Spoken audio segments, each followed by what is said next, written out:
पहिल्या आणि दुसऱ्या टप्प्यात शांततेत मतदान पार पडलेल्या महाराष्ट्रात तिसऱ्या टप्प्यातील मतदानाला हिंसेचं गालबोट लागलं। उस्मानाबाद लोकसभा मतदारसंघात एका मतदार केंद्रावर 2 गटात तुंबळ हाणामारी झाली। काय आहे प्रकरण ते पाहण्यापूर्वी चॅनलला सबस्क्राईब करायला विसरू नका। तर प्रकरण असं, तिसऱ्या टप्प्यात धाराशिव जिल्ह्यात मतदान झाले। भूम तालुक्यातील पाटसावंगी गावात 2 गटात वाद झाला। यात समाधान नानासाहेब पाटील वय 27 याचा मृत्यू झाला। भूमचे उपविभागीय पोलीस अधिकारी गौरी प्रसाद हिरेमठ यांनी या घटनेबद्दलची माहिती दिली।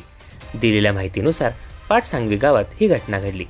जिल्हा परिषद शाळेतील मतदान केंद्राबाहेर गौरव उर्फ लाल्या अप्पा नाईक नवरे वय 23 आणि समाधान नानासाहेब पाटील वय 27 आणि त्याचा एक मित्र असा तिघांमध्ये वाद झाला। सकाळी 11:30 वाजता ही घटना घडली। गौरव उर्फ लाल्या अप्पा नाईक नवरे याने धारदार हत्याराने सदर दोघांना मारहाण करून जखमी केले।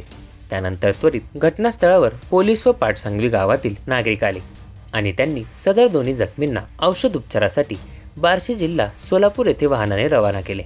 मिळालेल्या माहितीनुसार समाधान पाटील यांचा उपचारादरम्यान मृत्यू झाला आहे। तिन्ही तरुणांमध्ये झालेल्या वादामागे वैयक्तिक कारण असल्याचे पोलीस अधिकारी हिरेमठ यांनी सांगितले।